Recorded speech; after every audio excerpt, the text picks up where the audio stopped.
eu estou aqui de novo com a Mari. Ela é minha amiga, ela trabalha na Q Education, porém hoje nós não vamos falar de intercâmbio, de imigração, ou de nada parecido com isso, vamos falar de uma coisa muito fofinha, que é sobre maternidade. A Mari já tem... A Mari é mamãe, ela tem um filho que nasceu no Brasil, né, Mari? E uma menininha que nasceu aqui na Nova Zelândia, então ninguém melhor que ela para conversar com a gente e explicar a diferença da maternidade, de ter o filho, de todo esse cuidado com a criança aqui na Nova Zelândia. Então, Mari, muito obrigada por aceitar fazer mais um vídeo comigo. Fico bem feliz. Obrigada a você, esse é o meu assunto favorito do mundo. Poderia ficar horas falando sobre isso. Fala aí para a família Butterfly, assim, como é que foi, assim, você veio para cá grávida, né? Então, como é que foi, assim, essa diferença de dar à luz, né, ter o parto no Brasil, do Benjamin, do teu primeiro nenê, e de agora a Alicia, né? Alice? É a Joaquim e a Alice. Alice, aqui na Nova Zelândia, qual foi a maior diferença e também como é que foi para ti, assim, pessoalmente também, vir para cá grávida com um bebê? Acho que a primeira coisa... Bom, primeiro, oi de novo. Quem já viu o canal da Cá, já viu o vídeo aqui. A gente conversou sobre Nova Zelândia. Meu nome é Mariana, eu trabalho na Q Education, então eu trabalho com intercâmbio. E eu já trabalho na Q Education desde 2018. Nessa época, meu primeiro filho, Joaquim, ele já tinha nascido, ele tinha alguns meses. E eu achei ótimo, porque eu trabalhava de casa, então eu podia ficar com ele. Depois ele começou a ir para a creche, mas eu levava ele para a creche, buscava ele para a creche.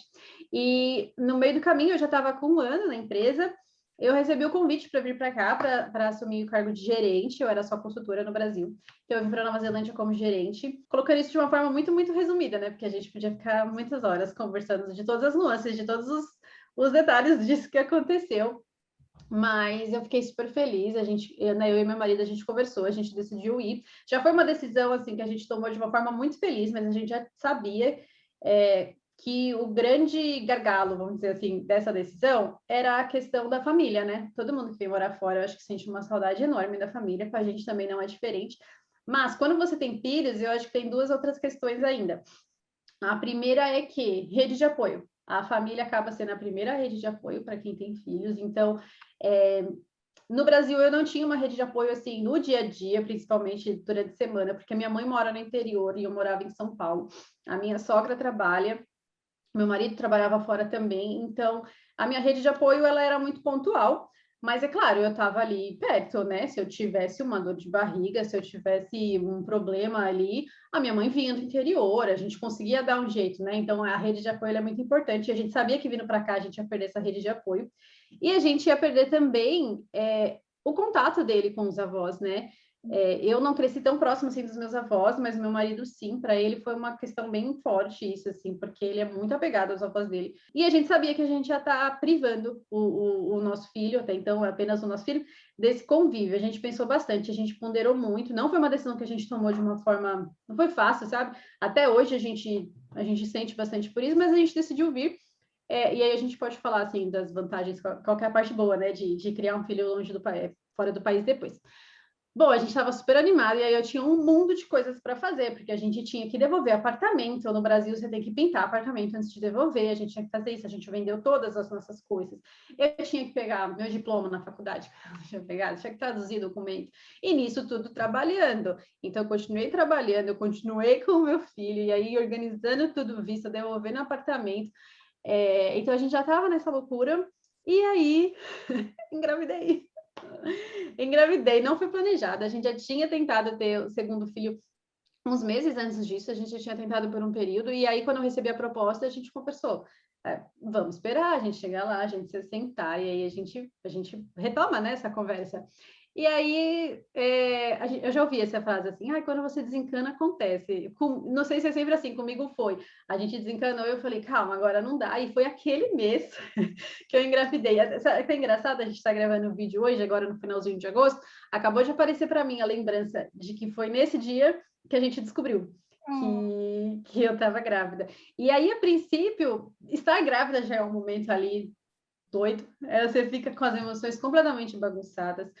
Quem já engravidou sabe, claro, cada gravidez é única, cada mulher passa por uma experiência única, mas no começo da gravidez exige muito do seu corpo, né? Porque tem um ser estranho ali, o seu corpo precisa ele pega 2 células ali e cria um bebê disso. Isso é muito doido para o corpo. E então eu fiquei muito cansada e muito emocional. Então, no meio disso tudo, veio uma incerteza muito grande de nossa, e agora? A gente estava indo para Nova Zelândia, a gente já organizou nossa vida toda em torno disso, e agora a gente engravidou. Então, eu acho que a princípio, a gente nem ficou feliz, sabe? A gente ficou assim, meu Deus, e agora? A gente ficou muito assustado. E aí eu fui conversar com o meu chefe, que é o dono da Kiwi Education, e eu acho que esse foi o primeiro. Eu já trabalhava com Nova Zelândia há um tempo, já sabia como é que funcionavam as coisas aqui na teoria, porque eu nunca tinha morado aqui. E eu acho que esse foi o primeiro grande choque, assim, foi o momento que a gente olhou e falou, nossa, é lá mesmo que a gente quer morar. Eu contei para ele, toda cheia de dedos, né? Olha, aconteceu, a gente não estava se planejando, queria saber como é que ficam as coisas agora. E aí ele me respondeu assim, parabéns. Foi só isso. Aí eu fiquei assim, do tipo, ai meu Deus, vai vir mais agora. Isso não muda nada na nossa situação? Aí ele disse, muda, você precisa fazer uma comprovação de $9.000 para imigração. Então, para ele não fez diferença nenhuma, porque a qualidade do meu trabalho, ele sabia que continuaria sendo a mesma. Ele nem sabia se eu tinha filho, família, quando ele me fez a proposta. Isso não era uma grande questão. Eu sei que isso é muito pontual, é a experiência que eu tive, não necessariamente é de todo mundo que está aqui na Nova Zelândia, mas, assim, no Brasil eu não consigo imaginar isso acontecendo, sabe? De forma nenhuma, assim. Inclusive, eu já perdi oportunidades de mais do que uma oportunidade, porque ou eu estava grávida, ou eu tinha um filho. No Brasil, o fato de você ter filho é uma questão que parece que, assim, você fez essa opção. Você escolheu ter filho, então agora você precisa ser castigado por isso, sabe? E é claro que, né, de novo, essa é a minha experiência, não necessariamente a experiência de todo mundo, mas a gente vê que, de forma geral, é muito, muito, muito difícil, né? A maternidade, ela é muito mais difícil no Brasil. E para mães que decidem que elas querem trabalhar, que elas querem estudar, que elas querem, né, desempenhar outros papéis que não só o da maternidade, eu acho que às vezes não tem muito espaço. Então, quando isso aconteceu, eu já fiquei muito feliz, porque eu amo o meu trabalho, e eu nunca tive, né, os planos de escolher entre ser mãe ou continuar trabalhando. Eu quero os dois, porque eu sou uma pessoa que faz as duas coisas. E aí eu senti que, poxa, que legal, sabe? Eu vou poder continuar desempenhando os dois. Aí a gente conseguiu ficar feliz com a gravidez, também logo passou esse primeiro trimestre, que para mim foi muito enjoo, muito sono, aí veio o segundo trimestre, que é tudo mais gostosinho, assim, e as coisas foram super se encaixando. E aí a gente decidiu viajar grávidos, a gente, na verdade, ponderou o que a gente faria. O nosso plano inicial era vir para Nova Zelândia em novembro, isso eu estou falando 2018, tá? Então, isso aconteceu em agosto ali, no julho eu recebi a proposta, em agosto a gente descobriu que estava grávida, a ideia era a gente vir em novembro, mas aí no meio do caminho teve um problema com a minha aplicação do visto, e aí a gente teve que postergar mais um pouco, então, a gente decidiu vir no comecinho de 2020. Falei uma coisa errada, isso era 2019. 2018 eu comecei na Kiel e a proposta foi 2019. E aí a gente decidiu vir para começar o ano oficial aqui, né? A gente ponderou se a gente teria a nossa filha lá no Brasil e vir para cá, já com ela nascida, né? Por uma questão de, poxa, assim, tinha um monte de coisa para a gente pensar, mas uma coisa que vinha na nossa cabeça assim, com quem que vai ficar o Joaquim quando a gente estiver no hospital, que era o nenê? Porque quando você não tem filho, você não tem que se preocupar com isso, a gente tinha que se preocupar. Mas a gente pensou bastante e decidiu que era mais fácil viajar, eu grávida, e a gente se virava por aqui, do que viajar com 2 bebês. Então, eu acho que essa questão a questão da engravidar nesse momento, porque foi isso, foi aí as forças do universo. Mas por que a gente decidiu efetivamente vir para Nova Zelândia ainda grávidos? Foi por causa disso, porque a gente pesquisou, claro, a gente conversou com algumas pessoas, mas a gente ponderou e falou, vai ser muito mais difícil. Imagina, o meu filho tinha recém completado 2 anos. Para quem já é mãe, sabe que essa fase dos 2 anos, eles viram anjos. Lúcifer o nome, porque eles ficam completamente doidos. Então, a gente já estava imaginando um voo longo pra caramba com uma criança de 2 anos. E aí ainda um nenezinho, então a gente ficou... E aí você chega no país, você precisa comprar carro, você precisa procurar casa para alugar, e eu não trabalho novo, que ia exigir de mim, sabe? Ia exigir que eu fosse para reuniões, que eu fosse para o escritório todo dia. Então, a gente decidiu, não, vamos grávida mesmo. Olhando, assim, retrospectiva, às vezes eu paro e penso, né? Nossa, eu fiz isso mesmo, que loucura. A gente pensa isso assim um pouco às vezes, mas no momento me arrependi. Por quê? A experiência que eu tive de cuidado com a gestante do parto e, né, cuidados iniciais com o bebê aqui na Nova Zelândia, ela foi maravilhosa, foi perfeita, assim, eu não tenho nenhuma crítica, eu achei tudo muito, muito, muito ótimo. E aí, de novo, né, Caio, eu tô falando da minha experiência. Eu sei que não é a experiência que todo mundo teve. No Brasil, eu tive uma experiência boa no geral também, né, no meu recorte ali, eu tive um convênio médico muito bacana, eu tinha o apoio da minha família, eu pude ter o meu filho num hospital legal, mas a segurança que eu tive com tudo aqui na Nova Zelândia e os valores, eu sinto assim, que os valores, sabe, envolvidos nisso, que a Nova Zelândia tem, são muito alinhados com o que eu acho importante. Então, vou dar um exemplo aí. No Brasil, a gente sabe que na rede particular, existe um número absurdo de mulheres que acabam numa cesárea, que foi o meu caso. Então, eu entrei em trabalho de parto, eu esperei, porque essa era a minha decisão, eu queria um parto normal. Eu entrei em trabalho de parto, eu fiquei 12 horas de trabalho de parto, e eu tive uma dilatação até 8,5 centímetros, tecnicalidades aqui, tá, gente? Mas assim, estava tudo indo bem. E estavam acompanhando o nenê, estava tudo bem, mas chegou um momento que a minha médica falou: o nenê não tá indo, você vai acabar numa cesárea. Ela me falou bem assim: não vou acabar numa cesárea, não. Vou me esforçar aqui, o que eu posso fazer? Mas ela Fiz um falou monte assim, nada, assim, ela só falou assim, o neném não tá indo, ela não te deu nenhuma outra notícia, tipo, não foi do nada, assim. sei. Não foi do nada, assim. Eu tô dando uma resumida, assim. Não foi exatamente assim. O que aconteceu no parto do Joaquim foi que eu estava no hospital. O Joaquim nasceu de 40 semanas e 4 dias. Então, eu sei que o pessoal acha muito difícil acompanhar semanas da gravidez, mas a gestação, ela dura em torno de 40 semanas. 38 já é ok, até 42. Eu tinha expectativa de que fosse perto de 40, um pouco antes, mas foi quase 41. E esse finalzinho é assim, cada dia demora um mês para passar. Eu já estava muito cansada, estava muito cansada. E aí eu estava num processo de fazer, dia sim, dia não, ia para o hospital fazer um ultrassom, para ver se estava tudo bem. E estava tudo bem. Nos meus exames estava tudo certo, estava tudo ótimo. Mas ela queria que eu fosse dia sim, dia não. Aí aqui eu já abro um parênteses. Isso nunca acontece na Nova Zelândia. Se está tudo certo, não tem por que você ficar fazendo mais exames. Mas, assim, as brasileiras que eu conheço aqui na Nova Zelândia acham que essa é uma questão negativa. Para mim era positivo, sabe? Eu não vejo a necessidade de fazer um exame, sendo que está tudo bem. Se tivesse, olha, a gente fez aqui, mediu sua pressão está alta, vamos para um ultrassom para ver se o neném está bem, mas não estava, tava tudo que era indicativo, sabe, de algum risco, estava tudo controlado.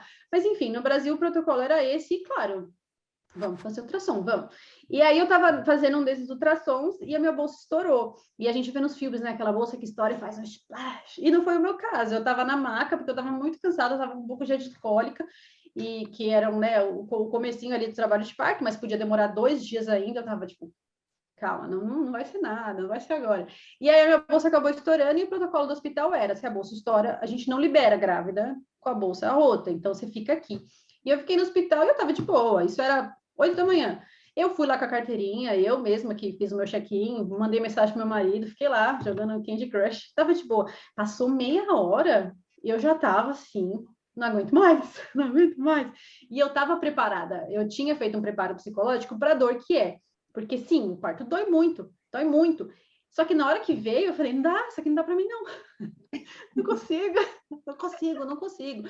E eu acho que é meio normal, assim, a gente passar por isso. Gente, a gente consegue, mas é uma dor que...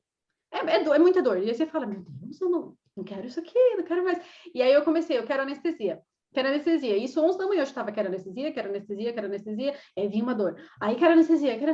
Aí meu marido queria me ajudar. Eu tinha dor, a dor queria me ajudar. E eu, encosta em mim. Ai, fica perto de mim. Ai, eu não consigo. Nada estava bom. E aí a anestesia não vinha. E aí uma hora eu dei uma apertada no pessoal lá e falei, cadê essa anestesia? Ah, então, a sua equipe médica não chegou ainda. Porque eles só vão vir quando você tiver com 7 centímetros de dilatação. E aí eu fiquei, mas por quê? É porque você está no hospital, se tem uma emergência, eles vão conseguir te atender. Mas até hoje eu não entendo, sabe? Tipo, nossa, é normal isso? Não tinha um outro médico? Não, o meu anestesista ia chegar com a minha médica, ele não estava lá ainda. Quando ele chegou, eu já estava muito cansada. Isso já era quase 4 horas da tarde. Então, pensa, minha bolsa estourou 8 da manhã, já era 4 horas da tarde. Estava muito cansada. Aí eu tomei anestesia. Então, eu acho que a minha cesárea, ela foi, em partes, bem orientada, porque realmente meu filho era bem grandão. Mas, assim, em nenhum momento teve uma outra alternativa, sabe? De, vamos tentar induzir. Olha, quando passar a anestesia, não vamos tomar anestesia de novo. Já foi para cesárea, porque essa é a cultura brasileira, sabe? E isso é muito engraçado, porque eu falo aqui que eu tive uma cesárea, as pessoas falam, por quê? Porque eu sou brasileira. É normal você ter cesárea, Mas aí né? para a tua filha foi completamente diferente, porque aqui eles tentam ao máximo ser normal, né? É completamente diferente. Todo mundo fala, a segunda gestação é diferente, a gestação em si foi tudo muito parecida. E quanto tempo a Alice demorou para nascer? 40 semanas e 4 dias. Eu já fiquei assim, vocês estão brincando comigo? Deve ser muito gostoso aí dentro. A Alice nasceu também no meio da pandemia. A gente fazia 2 dias que a gente estava no level 3, então a gente estava no meio da pandemia também. Como eu já tinha tido uma cesárea, eu tive uma opção que não é o padrão aqui. Então, os médicos, a midwife, na verdade, falou: você pode optar por uma cesárea. Uma pessoa que tem filho na Nova Zelândia, ela, por padrão, não recebe essa opção. Mas, se ela quiser, ela pode pagar, que é o que acontece no Brasil, né? Muita gente fica chocada com isso também, é muito diferente. Não, não é muito diferente. No Brasil, você também, para você escolher, no SUS, teoricamente, você não pode escolher uma cesárea. Você, no SUS, você vai para o normal, que é o normal. Aqui também é isso. Não, eu quero fazer cesárea de todo jeito. Você paga e aí você pode ter. E aí eu fui para o hospital e eu cheguei no hospital falando, não dá para mim. Não consigo. Achei que eu ia conseguir de novo e não consigo, não consigo. E aí foi completamente diferente, né? Aqui na Nova Zelândia, você não faz o acompanhamento da sua gestação de baixo risco com um médico. Eu passei no médico porque eu tinha feito uma cesárea, né, no obstetra, mas você faz tudo com a midwife. E para mim isso foi, assim, maravilhoso, maravilhoso, porque a midwife, ela é uma profissional que ela só cuida disso, ela só cuida de gestação e parto. O obstetra, ele é um médico que ele estudou muitos e muitos e muitos anos, ele é um especialista, ele não é focado na mulher, você entendeu? Ele é médico, então acho que no Brasil os processos são todos muito ainda focados nessa figura do médico. Enquanto aqui eu sinto que eu fui muito mais protagonista. A mulher é protagonista, sabe? Então, para mim, isso foi maravilhoso. Mas aí, você entendeu o que eu estava falando? É porque esses são os meus valores, é isso que eu queria, era isso que era importante para mim. Foi realmente um parto um pouco mais rápido. O tempo todo eu fiquei repetindo, eu não vou conseguir. Eu já cheguei falando, eu quero anestesia. E aí, diferente do que aconteceu no Brasil, ela olhou para mim e falou: você não vai tomar anestesia, porque você vai parar de evoluir. E assim, confia em mim. A minha midwife, ela tem até um quadrinho aqui, ó, que é uma fotinho com a minha midwife. Porque ela foi uma pessoa muito chave, assim, sabe, na minha vida. Eu falo meu parto, fico arrepiada. E ela foi uma pessoa muito, muito, muito importante nesse processo, porque ela me deu muita confiança, sabe, de que eu conseguia. E ela foi muito firme comigo, que era exatamente o que eu precisava. Porque o que acontece, cara, é que quando você tá ali no meio do parto, você tá muito vulnerável. Você não tá pensando direito, sabe? Se alguém te fala alguma coisa que fez o que aconteceu comigo, você vai acabar numa cesárea. Você vai... E aí você fica com isso, você fala, cara, esse médico tá me falando. Por mais que você tenha estudado, por mais que tenha se preparado, fica aquilo no seu subconsciente, sabe? Meu, e se eu decidir não e acontecer uma coisa com meu filho? Então, o fato dessa pessoa estar tão focada na mulher e no benefício para essa mulher e para esse bebê, para mim foi muito, muito, muito importante. Tá, ela falou você não vai tomar anestesia, mas aí em nenhum momento você tomou anestesia, foi 100% natural? Foi 100% natural. Eu questionei, claro, eu falei, eu quero anestesia. E aí ela não foi assim, ela tipo, vai tomar, pronto, acabou, não é isso. O que acontece é assim, a anestesia, ela é uma interferência no processo fisiológico e como toda interferência, ela tem as suas contraindicações. Então, pelo meu histórico, ela sabia que eu tinha essa contraindicação. Ela falou, o seu parto está progredindo, eu sei que você está com dor, existem outras formas da gente tentar controlar essa dor, a gente vai tentar essas outras formas, mas pelo seu histórico e pelo tamanho do seu bebê, os meus 2 filhos nasceram com o mesmo tamanho, que é quase 4 quilos. Ela falou, pelo tamanho dos seus bebês, a gente precisa que isso evolui e você está evoluindo rápido, a gente está vendo, a anestesia vai pausar esse processo. E aí você vai ficar muito mais cansada, o seu corpo vai acontecer a mesma coisa que aconteceu antes. A gente tem esse seu histórico. Então ela ficava fazendo negociações comigo, sabe? No Brasil eu também tive essa liberdade, eu sei que isso não é a realidade de todo mundo, mas aqui ela me deu várias opções de posições que eu podia ficar, ela trouxe bola, eu podia ficar no chuveiro, eu podia escolher o que eu quisesse. Eu quis ficar na maca porque realmente foi o que eu fiquei confortável. E aqui eles têm um procedimento que no Brasil não tem, que é o gazinho. Eu esqueci qual é o nome do gás, mas é o mesmo gás que alguns dentistas usam também, sabe? Para fazer anestesia. Então eu ficava chupando esse gazinho assim, e aí era até engraçado, que quando eu ficava reclamando com ela, ela ficava, chupa o seu gazinho, chupa o seu gazinho, tipo, para com isso, calma. E ela ficava Mas negociando. o gás funciona? Realmente ajuda com a dor? Pouco. Ele não funciona assim. O que acontece com... Essa foi uma experiência também. No Brasil, a anestesia que eu tomei foi uma mistura, né, da RAC com a peridural. E, cara, a dor passou na hora, mas eu conseguia andar, eu conseguia continuar andando. Eu não perdi movimentos, mas passou a dor. Quando eu fui fazer a cesárea, eles deram uma dose muito maior, que daí é uma dose que, assim, você demora até o outro dia para passar, né? Então, realmente é uma dose bem mais forte. O gás, ele, claro, ele nem se compara. Eu não parei de sentir dor em momento nenhum, mas ele dá um pequeno alívio. Mas fazia diferença, eu acho que tanto quimicamente falando, mas também psicologicamente, sabe? Porque daí ela ficava assim, chupa pela boca e solta pela boca. E quantos segundos eu tinha que puxar, quantos segundos. E isso tudo também meio que me distraía um pouco, sabe? Eu acho que isso também foi importante, de pensar formas de você controlar a dor de formas não convencionais, né? Que não seja só anestesia. Então, por exemplo, no dado momento lá, eu falei pro meu marido, canta para mim? Porque foi uma coisa que me surgiu do nada. E aí ele ficou com aquela cara de, quê? Como assim? Eu canta para mim, por favor, canta que eu quero prestar atenção em outra coisa. Então, você sabe, seu corpo vai arrumando formas. Eu sei de gente que fica dançando, porque fala que ajuda super. Eu realmente não conseguia me mexer. Então foi isso. A Alice nasceu 4h30. E aí eu fui tomar banho, ela ficou comigo o tempo todo. Ela, assim que nasceu, ela ficou comigo. Foi muito tempo depois que eles foram pesar ela. Por exemplo, no Brasil, eles já fazem o teste do pezinho, ela não fez teste do pezinho naquele momento. Tipo assim, o nenê nasceu, era isso que você veio fazer aqui, sabe? No Brasil, tem gente que já, tipo, tem hospital que já pega o nenê, já dá banho, a mãe já pega o nenê já tomou banho. E aqui, não, ela ficou peladinha, eles só colocaram a touquinha, o cobertorzinho por causa do frio. Aí depois eu fui tomar um banho, comi, 7h30 da noite, eu tava liberada. Porque eles, claro, fizeram, né? Pediram pressão, etc, etc. 7h30 da noite você tá liberada. E aí eu fui passar a noite no hospital. Na verdade, eu fui para a casa de parto, mas só para passar a noite, porque a Alice, como ela já dava quase de 41 semanas, ela tinha feito cocô, né? Que o pessoal fala que é um mecônio.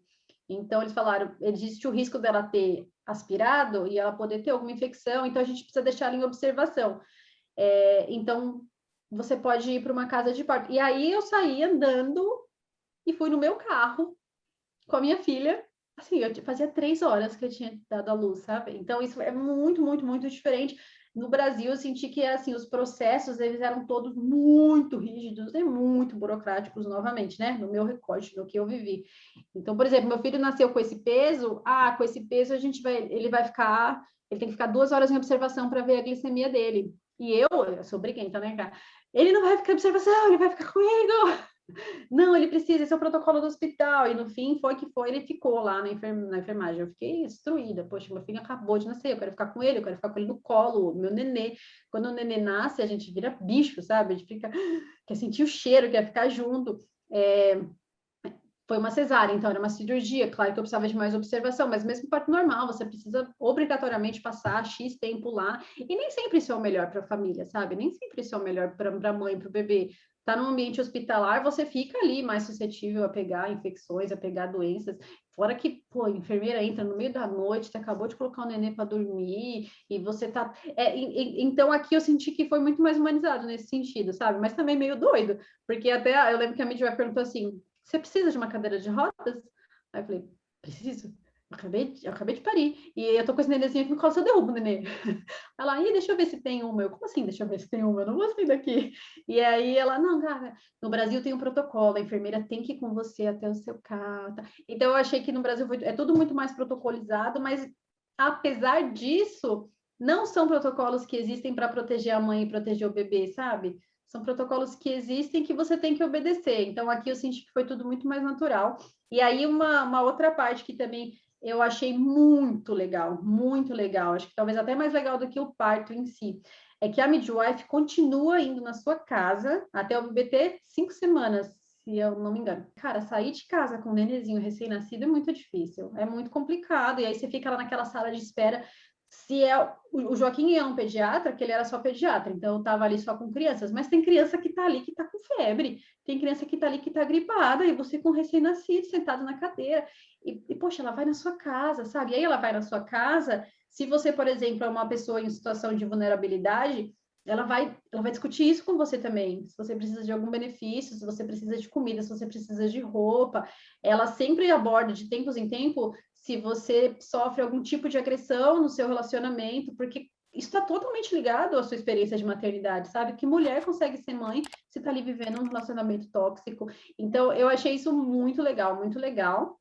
E aí, depois que ela, né, liberou a gente começou a ir na Plunket, que são enfermeiras que elas atendem geralmente em alguns centros comunitários, e aí a gente realmente ia até lá, mas o atendimento continuou sendo muito diferenciado, não é um hospital, sabe, eu achei tudo muito excelente, assim. E aí, caseiro, né? Oi? É mais caseiro, assim, no caso, o atendimento. Exato, exato. E eu sei que tem gente que estranha, porque a gente não está acostumado com isso, né? Não foi isso que a gente viu, mas é mais caseiro, de novo, mais focado, eu acho que nessa experiência da mãe e do bebê, porque tudo para mim fazia muito sentido, entendeu? Não era mais caseiro só porque era mais caseiro porque essa mulher tem um recém-nascido, não é ela que tem que se deslocar, é a gente se desloca até ela.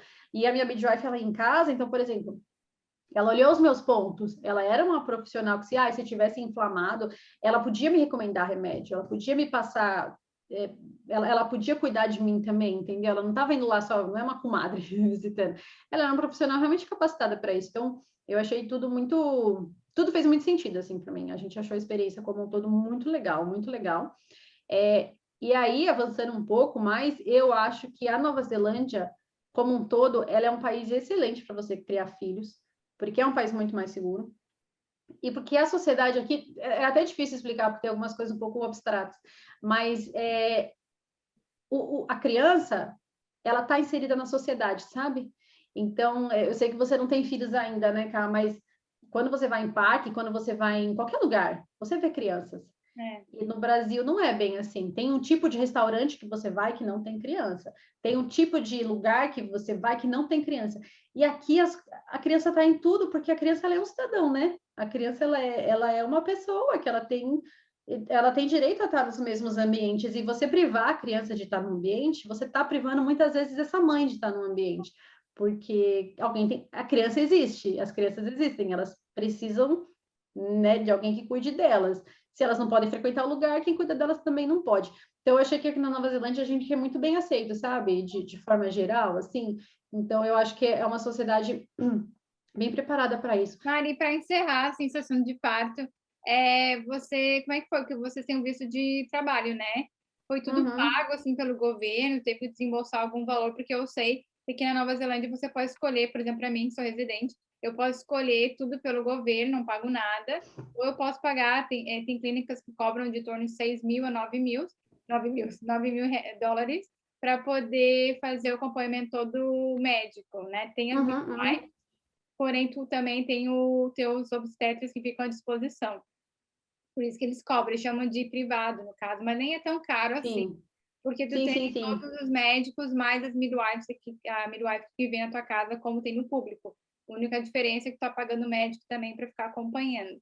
Como é que foi para você? Teve que desembolsar algum dinheiro ou não? Legal. Lembra que eu falei, né, que quando eu contei para o meu chefe, ele disse, muda porque você precisa fazer uma comprovação financeira. Então, quando a pessoa entra gestante na Nova Zelândia, independente do visto, tá? Ela precisa de uma comprovação extra de 9 mil dólares, que é exatamente isso que você está falando, que é esse valor aí, se você tiver que desembolsar, se você tiver que pagar pelo seu parto, essa é uma média. Cada coisinha tem um valor, na verdade, mas essa é uma média mínima aí que eles chamam, né? Mas como eu vim com um visto de trabalho, que tem duração de 3 anos, eu tinha já direito ao serviço de saúde da Nova Zelândia. Na Nova Zelândia, eu acho que os serviços não chegam a ser exatamente públicos, né? Eles são eles são subsidiados pelo governo, e eu tinha o direito. Então, eu tinha o direito, eu tenho, né, os mesmos direitos à saúde do que uma pessoa que é residente permanente, uma pessoa que é cidadã. O que eu não tenho direito são alguns benefícios que as pessoas têm. Por exemplo, quem já é residente e tem filho na Nova Zelândia recebe eu não sei nem dizer qual é o nome desse benefício, mas recebe uma quantia semanal lá, que é como se fosse para assim, de gastos que a criança dá, sabe? De repente, leite, fralda. Eu não tenho direito a isso, mas em questão de saúde, eu tive o mesmo acesso do que uma pessoa que ela é neozelandesa, e eu tinha essa opção também, se eu quisesse pagar, se eu quisesse fazer alguma coisa fora do que era oferecido gratuito para mim, eu poderia pagar. Como eu já tinha tido uma cesárea, então eu tive acesso ao obstetra sem pagar nada. Isso estava incluso. Eu fui, fiz a visita no obstetra, ele me explicou qual era o risco de ter um parto normal. Ele me, sabe, assim, você está tomando essa decisão com as melhores informações possíveis? E eu estava, e aí ele também foi super ótimo, ótima gravidez para você, ótimo parto. Se alguma coisa acontecer, se alguma coisa mudar, a sua midwife vai entrar em contato comigo. Então, eu tive acesso, mas assim, de novo, se fosse a minha primeira gestação, eu não teria esse encaminhamento, aí eu ia ter que fazer por conta. Eu tinha essa opção também, mas não foi o meu caso, porque não foi isso que eu optei, né? Mas aí sim, foi tudo incluso. Depois que ela nasceu, que eles falaram que eu podia ficar no hospital, só que daí meu marido não poderia dormir no hospital, ou eu podia ir para essa casa de parto, que daí ele poderia ir, mas aí ele ia ter que pagar a hospedagem dele.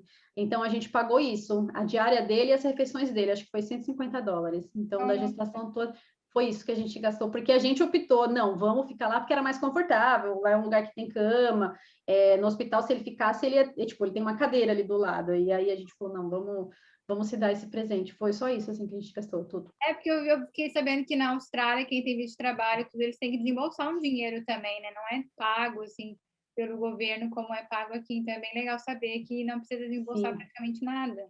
Eu não sei esses detalhes da Austrália, mas sim, aqui na Nova Zelândia, pelas regras atuais, se você tem um visto maior de 2 anos, né, você já tem direito à saúde pública, e aí você realmente não precisa desembolsar nada. Você pode, mas assim, você não precisa, e isso foi o nosso caso. E como é que funciona agora com as crianças? Tem direito a alguma coisa de graça, creche, alguma coisa assim para quem tem visto de trabalho ou não? Tem que pagar?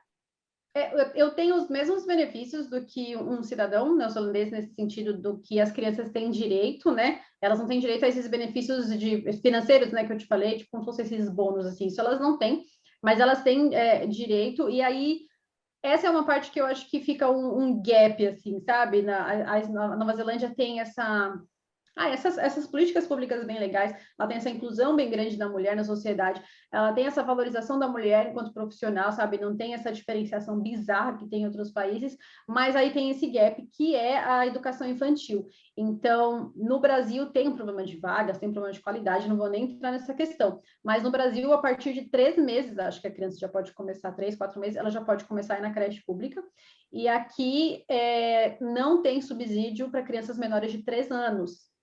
Então, o que você faz com essa criança? Até 3 anos. Aí você tem que pagar. Mas isso é para mim e é para um neozelandês também, entendeu? O subsídio, ele é de 20 horas por semana, que é o equivalente a um meio período. Se você faz as contas, 20 horas por semana dá 4 horas por dia, né? Que então, sei lá, das 8 a meio-dia é um meio período. E isso o governo subsidia. E aí o resto você precisa pagar, ou você pode pagar, por exemplo, a Alice, ela vai para a escolinha desde que ela tem 10 meses, se eu não me engano. A gente segurou o máximo que deu, e aí, quando ela tinha 10 meses, a gente colocou lá na escolinha, e a gente paga completamente particular. Já o Joaquim, como a gente foi para Auckland tem uma regra um pouquinho diferente, o subsídio é a partir de 2 anos, mas aí nas escolas que são da AKA, que é a Auckland Kindergarten Association, ou escolas que são cadastradas com eles de alguma forma, a AKA é como se fosse a escola pública, sabe? Aí, de novo, ela não é exatamente pública, mas ela é subsidiada pelo governo. Então, como ele ia para uma escolinha dessa, quando apareceu a vaga para ele já tinha mais de 2 anos, ele já tinha o subsídio. Mas aí também entra essa questão, porque, por exemplo, quando a gente decidiu que ele estava pronto para ir para a escolinha, a gente entrou em contato com as escolas e aí, não tem vaga, vai ter vaga quando ele tiver 3 anos. A gente, tá, mas a gente queria agora, ele tem 2 anos e, sei lá, 2 anos e 4 meses, 2 anos e 5 meses, né? Mas agora não tem. Então, isso é um pouco complicado, sabe? Você tem que estar preparado financeiramente, e educação aqui não é barata, mas a gente pode também fazer um vídeo só sobre educação infantil, que tem muitas coisas para falar, não vamos entrar muito, mas é muito legal também, porque é só, tipo, de um resumo bem rápido, assim. No Brasil, na creche que o Joaquim ia, que era pública, ela tinha tudo muito regrado. Então, assim, ele entrava, abria às 8 horas o portão, 8h35 fechava. Então, se eu chegasse às 8h36, eu não podia entrar. Até 8h35 eu podia entrar e levar ele na sala. 8h36 é só se alguém tivesse ali. Era tudo muito, muito, muito regradinho. O horário da refeição era aquele. Ele tinha 10 minutos para comer. Então, pensa, ele era uma criança, nem de 1 ano e meio, ele tinha 15 minutos para comer. Mas às vezes ele não conseguia. Não era a mesma comida que tinha em casa, ele não sabia pegar um garfo direito.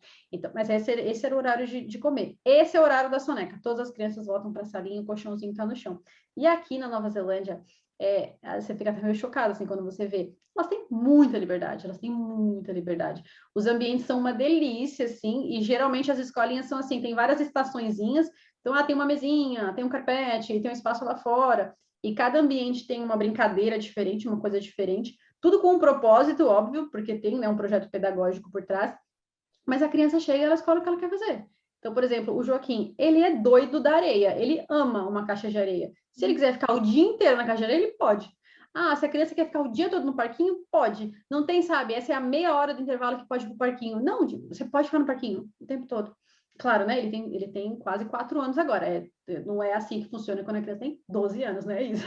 Mas eles têm muita, muita, muita liberdade. E aí, os reportes que as professoras passam são muito legais, porque não é só brincadeira, sabe? Você vai entendendo o porquê deles estarem fazendo cada uma daquelas coisas. Então, a Nova Zelândia, ela preza muito pelas habilidades sociais, sabe? Não é um país competitivo, não é um país que... E aí, por exemplo, que tem a ver isso, eu acho que o Brasil está muito nessa linha do competitivo quando a gente fala no particular. Ah, meu filho está indo para uma creche bilíngue, ele já tem aula de inglês, a criança não sabe nem o nome dela e ela já está lá fazendo uma aula de inglês. E aqui do tipo, zero essa preocupação, sabe? Zero essa preocupação. Eles têm outras preocupações, então eles falam muito do meio ambiente, que a Nova Zelândia tentar num projeto, né, de resgate da cultura maori muito grande. Então, eles cantam as musiquinhas em maori, eles têm a semana para explicar qual que é. Tem muita contação de história, e aí depois você vai ver, olha, essa contação de história, que objetivo era esse? A gente quer desenvolver isso na criança. A gente está super, super, super feliz. Mas aí, de novo, né, você já viu que a gente é essa família bem desencanada.